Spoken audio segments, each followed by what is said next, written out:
Hello, good morning.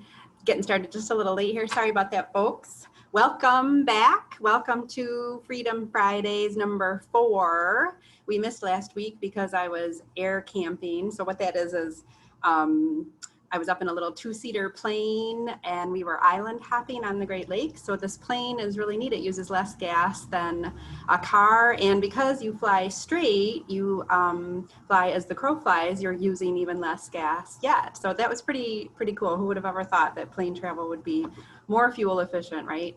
And the island hopping in the Great Lakes, I live in Michigan. Great Lakes are, we have 5 Great Lakes here, in case you don't know, and they are just like mini oceans. They're just unbelievable. In fact, one of our Great Lakes, Lake Superior, is called an inland sea because it's so big and so vast and so deep. So very cool. So we don't have to travel to faraway places to be in nature, to experience, beauty in the natural world. We have them right here in our homes. No matter where you are in the world, I challenge you to go and find some nature, probably right outside your back door. And that is today's topic, nature. The reason that I chose nature as one of these topics of this series of 5, this series, the Freedom Friday series, is the 5 pillars that I feel are most effective for us to really affect significant change in our lives. When we look at these different topics that I've talked about each week, when we can make changes in those areas, then we make global, holistic changes in our lives. So why nature? Nature helps us reconnect with who we really are. And it helps us connect with others. It helps us align to our rhythms and our natural state. I feel like this light is really bright. I'm gonna turn it down a little. There we go. Sorry about that. It's blinding me. It helps us align to our natural rhythms, being in nature. It helps us align to just a natural state of who we are without the impact of electric light, artificial light, and other influences that we have in most of our days, most of us. Being in nature reduces negative feelings. It can reduce anger and stress, and it can reduce fear. And likewise, it can increase pleasurable feelings. It can reduce blood pressure, lower your heart rate, relieve muscle tension, and it can reduce the production of stress hormones. So just being in nature, we reap great benefits, physically as well as mentally, and very often for many of us spiritually as well. And it doesn't have to be a huge adventure. You don't have to be like immersed in nature, living in the wild for 10 days at a time. I mean, you certainly can. You can go on a wonderful backpacking trip or scale a mountain or whatever you want, but you don't have to do any of that. Just being in or near nature, being in nature or bringing nature to you will definitely still give you those wonderful benefits. And I will talk about ways that you can bring nature into your world, into your everyday world. Another lovely, wonderful thing that being in nature does for us is it increases our imagination. Versus, for example, watching television or watching Netflix, not so much. So being in nature really expands our minds and expands creativity, okay? Whereas like watching a show that somebody else has created, I mean, it kind of tickles our fancy a little bit. It gets us thinking about things maybe in a little bit of a different way, but it's a lot more passive and it's pretend. Whereas being in nature, we are in it, we're immersed in it. And so being immersed in nature nurtures our creativity, and by nurturing our creativity, we are nurturing possibilities, all right? And the reason that we want to increase creativity and therefore possibilities is it brings us new possibilities into our lives. So as we breed more creativity, we breed new possibilities and we open to new things. And we need new we need new possibilities in our personal lives to really propel us forward toward the change that we desire. We know if we keep doing the same thing over and over and over, what is that? The definition of insanity. That was Einstein, I think, right? So being in nature helps us break patterns, break habits, and see new possibilities and open to new things, and essentially allow new information, new possibilities, and new ideas and new thoughts to come into our minds and our lives. We also need creativity and to nurture creativity to support our natural world. So it goes in both directions. The natural world helps us breed creativity, and likewise, the state of the world that is in right now, we need to be creative about how to support our natural world. It is the world in which we live. We live on Earth. We have to protect it. Our world has changed radically in just very recent several hundred years. From the industrial age onward, we have seen such a radical decline in biodiversity. We have fewer and fewer species ratio-wise on Earth. Not only have we lost species, but the numbers of species comparably has changed significantly. We have billions of people. That's an unfathomable number to me. I can barely fathom a million, let alone billions, right? That's just a ton of people. And people are not inherently bad. It's that it wasn't like this before on Earth. We have tipped the scales, right? And our human impact has tipped the scales and thrown things out of whack. We know this. We know that our use of fossil fuels and our impact on the earth, all of these things have definitely, they are and have impacted just the state of the earth itself. It's very, very different. So we need to find creative ways to sustain our impact on the earth, to sustain our life on earth, because this is where we live. We live on earth, along with all these other beings, all these other plants and animals and insects and marine life and etc. So we have to be creative about how to continue being here in a way that we can all be here, because we now know that it takes all of us, every living thing here, to really make the world be in balance. All right. More on that in a minute. We used to live at the mercy of the natural world, right? Like we were kind of victims of it. A drought would wipe out our crops. We might freeze to death. We could starve. You know, this was going back. And then there are certainly still places on the planet where people do live that way, very, very impacted by nature. But then for many parts of the world, we built in comforts. We had electric light. So we were able to be indoors more and able to see better and have heat and shelter. Our shelters became much more comfortable to the point that we now have air conditioning inside. We can actually be cooler inside, right? We can go shop for our food. We can just go to the store and buy something off of a shelf. We don't really need to think about watering the garden or watering our crops or what will happen if. But what that has all done, although it's brought us a great deal of comfort and ease in our lives, depending on how you look at that, because we now have supplemented that with other needs, right, like going to a job and that kind of thing.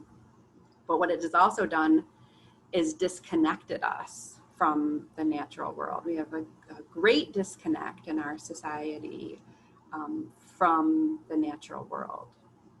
So we essentially have tried taming the natural world, right, by keeping the heat out when we have the AC, keeping the cold out, we've got the heat, keeping the lights on when it's dark, etc.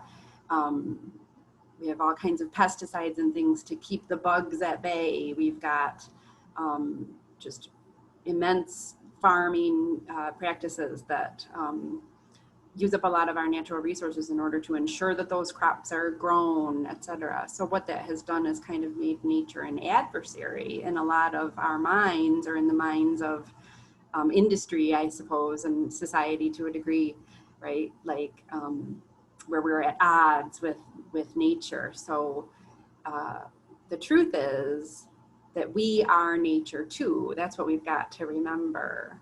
So we've been trying to tame the beast, tame the natural world by putting it in a cage, by putting cages around it, by doing all these different things that control the natural world, right? And what's happening now is that nature is rattling that cage. It's not working. Things are happening where we now are seeing radical impacts from that disconnect ultimately, and by seeing the earth as seeing the natural world as a something to be combated, we're now seeing major flooding, and even in our urban areas, just huge flooding and water levels rising, the sea levels rising, and the temperature of the sea levels has gone up, which is significant. We're seeing wildfires everywhere due to droughts in certain areas. So much more radical shifts. These are, of course, natural occurrences. They've occurred forever, but they're happening at a much higher pace and level than they have in the past. So things are speeding up. This is occurring because we are out of balance. We're out of sync. We know the icebergs are melting and the water levels are rising, which is warming the temperatures, and that affects the oceans. The oceans are huge, right? Just 1 billion people on Earth live by fishing for their families. This isn't commercial fishing. This is people who, 1 billion people need to be able to access healthy food from the oceans in order to survive and feed their families. And that's just the impact on the people, just the people, let alone the impact on the marine life, and then that ripple effect in the seas, and then the other species that are also part of that whole chain of events related to the health of our oceans. So our species changes our impact when we can think of things in creative ways. So we need creativity to affect radical shifts for how to solve this out of whack, out of balance, imbalance that's occurring. The earth is our home. There's really no other way to put it. So it's in our best interest and everybody else's best interest on earth here to figure out ways that we can help support biodiversity. We've seen a radical increase in biodiversity. I think I said that already, but we need biodiversity just like we do in our guts. Remember, we talked about our guts, that bacteria in our guts. We know that the more that we have and the greater variety that we have, the healthier we are. Well, that's true on Earth too.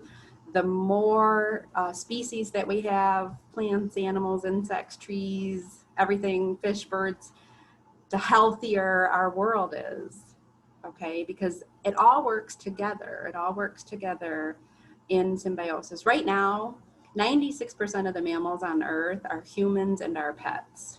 And that is a hugely different ratio than what it was not so long ago. So we've just really changed the balance and tipped the scales.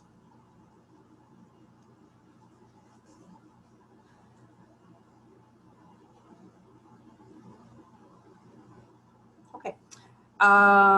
So every single one of us can affect change. We can be thinking creatively and being mindful about our choices. And we do that again because being in nature is healthy immediately to us. It serves us as well as fosters a love for nature so that we then protect and find creative ways to help support our earth. Now, typically people have one of two different mindsets around this anymore because it just feels too big, right? It feels like, well, how am I going to save the earth? So either people are in denial and they're like, whatever, it's fine. We've been here forever. It'll just keep going, denial. Or people are more of the, it's too late. It's already well past any hope. The oceans are going to keep rising. The icebergs are going to keep melting. Global warming is going to cook us all. So that would be more of a doom mindset, right? So those are mindsets. Here we are again talking about mindset, but it's true that those feelings can feel really overwhelming and make us feel like there's nothing that we can do. There's no hope. Well, that's not the case at all. I see evidence all the time of things that are happening, and for the greater good, for things to tip the scales back again. There's absolutely hope. There's absolutely things that are being done on large scales as well as individually, for sure. And we can talk about those things. Every single person can do something every single day, and it doesn't have to be a giving up or a lack or a feeling like a desperation at all. It can be something you build in that makes you elevate and feel good. I like to think about that we can volunteer, okay?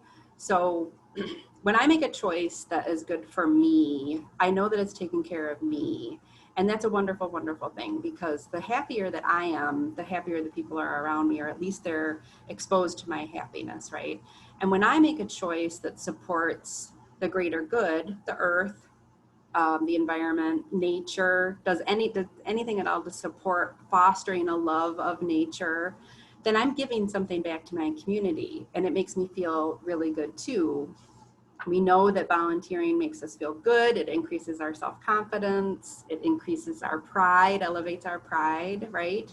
So whenever we're doing something for nature and for the earth, then think of it in that way, that you are volunteering your efforts, your energy, and your goodwill toward the greater good, and you get to benefit too then, which is really great, okay?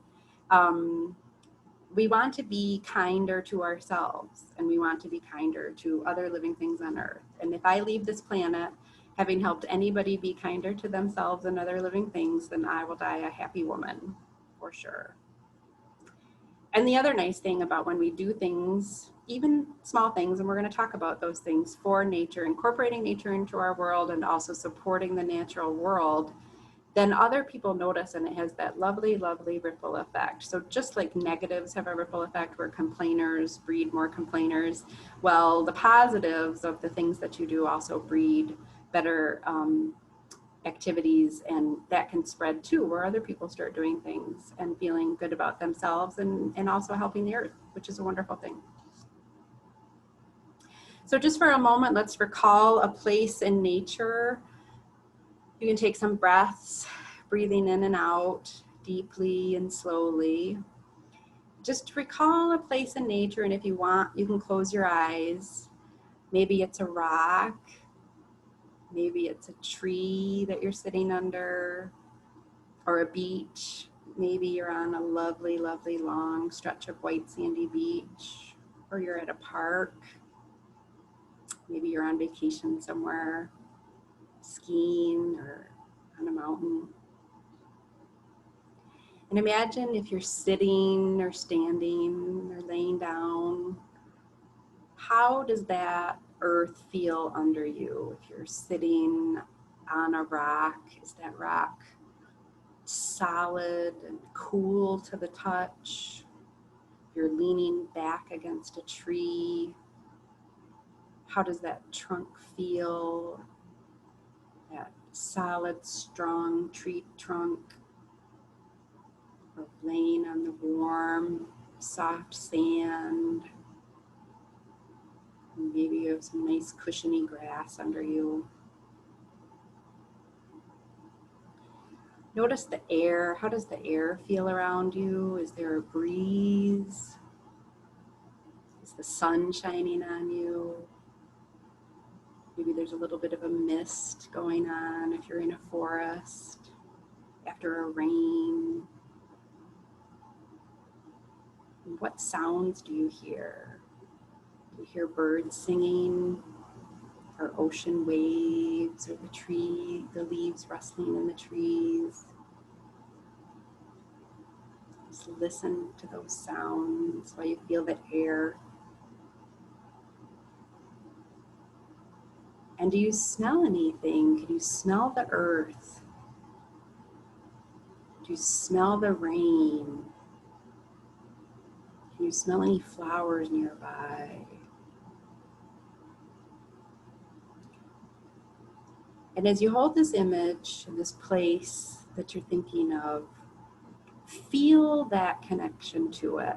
Feel the connection to that earth, to that place in nature. Just hold that image. If you want to open your eyes, you certainly can. Just hold that place in nature and think about that connection, and think about how easy it is to place yourself in nature and recall those natural things. Why is that? That's because we are nature. We are natural beings. And we used to revere the natural world, we as a species, as a society, and we need to reinstill that reverence for nature. It is in our best interest, both personally and societally. We would be a much healthier society if we were to come back to a place of revering nature, just as we will as we incorporate more nature into our own worlds. It serves us to serve the earth and to really understand and revere the natural world and our place in it. And I see this happening all the time. I see evidence all the time that we have a shift happening where we're not just bulldozing and tearing down and creating destruction. I see really incredible creative architecture where it builds nature into the buildings in urban settings and allows people to experience nature in many different ways. And this is happening because we know that the connection to nature is health giving for people on an individual level as well as a community. And it helps breed, the really neat thing is it breeds a connection to the natural world, but it breeds a connection to each other as well.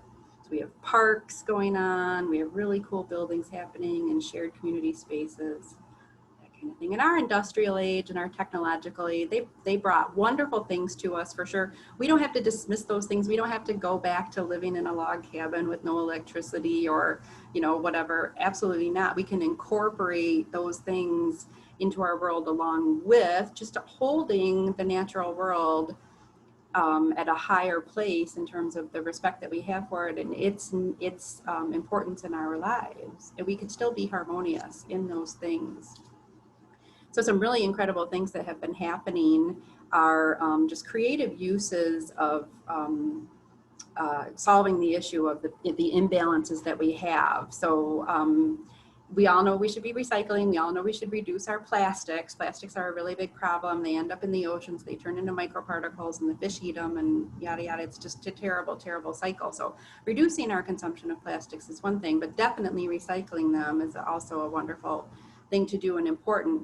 But also reusing our plastic bottles because they last so long. And there is a project called Leader of Light, which is really neat. And it takes the plastic bottle and it turns it into a light bulb by putting a solar panel in it. So it's using solar, and it's allowing people in poor communities to build their own electrical systems. So it's also very empowering for them, reusing these plastic bottles that become light bulbs. So that's a really neat, creative, out of the box way to help solve one big problem, which is our incredible amount of plastic bottles that we have on this planet. There's another one along those lines where we have these edible water bubbles. So getting water to areas that need water, that have a lack of water, they're water insecure, is tricky because then they end up with a bunch of trash. They end up with a bunch of plastic bottles. Well, these water blobs are made out of a seaweed extract, and they're just like a gel, and you just pop the whole thing in your mouth and you get a drink of water with them, and there's no waste whatsoever. So that is a really creative, neat new invention that's out there and happening and being used in the world. We can find alternatives to things that we throw away all the time, like our toothpaste and our toothbrushes. So there's toothpaste that now can come in as a pill, and it just goes right on the toothbrush. And then you can also quit buying plastic toothbrushes and just get a wood one with natural bristles. They're cheap. They're like $1. I bought 12 of these for $12. So that's an option, because we throw out our toothbrushes and then they just sit in the landfill. Like if you're switching out your toothbrush every month or two, just switch to bamboo.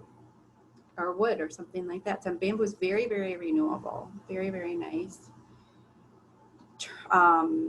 There's a big, huge trash wheel, Mr. Trash Wheel, that's being used to pull trash out of the oceans and out of our harbors and out of our rivers. He's really neat. He's got googly eyes, and he just goes around and he just pulls the trash into his mouth, and it filters it out. And he's pulled millions and millions of tons of trash. There's different variations of him all over. But he's also a talking point for people in the community. So he's quite visible, he's fun, he's light, but he's doing great things, and he's helping clean up our waterways. So I love these creative different things. And also bees are insects.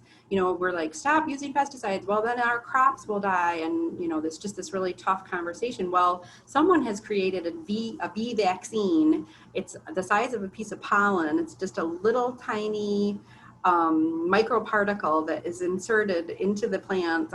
Don't ask me how, and it neutralizes the pesticides. Okay, so talk about creative. I mean, that's just really wonderful, I think. So just a lot of really neat innovations out there and things that give us hope. And it's really important to look at the things that are being done instead of feeling that doom or sitting in denial, right? Big ideas are important, and they are great, but there are also things we can do on our own personal level to connect and support and revere nature. And remember, bringing nature into your world helps you connect with nature, and that is good, and that can be enough, okay? You don't have to save the earth. You need to connect and hold nature very close to your heart. So one of my favorite things is to just have a rock. Get a favorite rock, one that just feels good to the touch, and you can put it in your pocket. And I like to just put it in my pocket and hold it and touch it during the day. It's always cool. It's always so calming and feels so good, and it just reminds me that there is a bigger world out there than me and that I'm connected to it. Or you can get a little more creative, and you can take a rock and you can do some painting on it. This is my dear friend Kate, and her daughter made this for me on my 50th birthday, and that also feels really nice. The coolness of the rock still comes through the paint, and it also connects me to them because I just love the painting and the creativity on it too. So lots of different ways that you can just carry some nature along with you. Another thought is to put value on the things that we use in our natural world. What is the value of that water that you're drinking now? If it's a municipal water supply, you think, well, I do pay for it, but it's coming from the earth, right? What is the value of the air that we're breathing? Or what is the value of something that we're using that is a pollutant, like straw or our toothbrushes, right? If we put a value on those, what would that value be? So just trying to think about what is the cost of us going forward on this. So straws, for example, if we were going to always say, every time I use a straw, that's a $10 cost, or it's a $100 cost, or whatever value you think is appropriate, because we know those straws don't go away, and we know that they're a huge, huge problem because they're a one-use plastic, just a single-use plastic, and people use them multiple times a day. They really are an issue. So if you were to put a value on those straws, think about what that value might be. Or alternatively, you could choose to stop using straws. There's metal straws that are available. And you might think, well, that's gross. How do you clean it? Well, they have these nifty, look at this one's really cool. It comes in a little case, and then it expands, and it has a little rubber top if you don't like the feel of metal on your mouth. And then it has a little brush for cleaning. So all kinds of neat things. So I keep this little guy in my purse, and he just travels around with me, and then I just pull him out and try to use them as often as I can. So just some ideas there. You can always bring your own bags and stop using plastic bags, right? So lots of little ways for sure. Another way you can incorporate the natural world. And so whenever you're doing those things, you're choosing differently, you're using a metal straw, you're reusing your bag, something like that. You are connecting to nature. That's you connecting to nature and giving back as well. So recognize that and celebrate that and make that be a win for you and feel good to you, okay? You can also always recall that scene in nature that we just went through. That's another really lovely way to just take a moment and reconnect. You can watch time-lapse photography of things blooming. Our connection to plants is eternal. It's just been going on since the beginning of time. You can talk to plants, and the really neat thing is plants will absorb our vibrations, just like with the water study I talked about a couple sessions ago. When we speak our intent to plants, plants know when we're lying, and their molecules shift and change, and they know when we're speaking from love, and they know when we're speaking from hate. So they're living sentient beings. It's really quite remarkable, and we've really lost that connection, and it's important to get back to that. Most of our medicines stem from plants, no pun intended. They stem from the medicinal properties of plants. That's really how we learned about medicine originally. So a lot of our medicines now are synthetic, but if it weren't for the plants in the first place, we wouldn't necessarily have understood the properties needed to start correcting health when illness or imbalance is there. Likewise, too, we can listen to plants. So if you're so inclined, you can certainly spend some time with a plant, an indoor plant. It doesn't matter. It could be outdoors, indoors, and just sit and listen and see if you pick anything up. There's a lot of people that believe that plants have been speaking to us for centuries and centuries.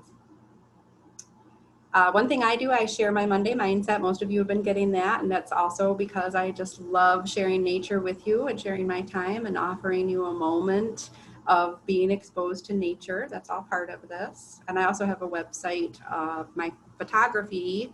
I believe it's livetrue.pixels.com. I'll put the link below, where you can purchase any of the, you can browse and just look, but you can purchase any of the photographs as a photograph or as a mug or a phone case or anything like that too. And all of those proceeds go to support our Great Lakes. So ultimately, when we open our hearts to nature, we become part of it. When we open our hearts to anything, we become part of it, okay? So when we open our hearts to another person, we really kind of meld with them. But just likewise with nature, when we are open and loving and reap the benefits of nature, then we are not separate from it, and it connects us to nature, but it also connects us to each other. So give yourself that gift of connection. And when you do that, you're giving it to others as well. All right, that's it for today. I went over again, so I apologize. Next week is our last and final, at least for this round, Freedom Friday. And this one is on adventure and the importance of adventure in our lives. So take care, everybody.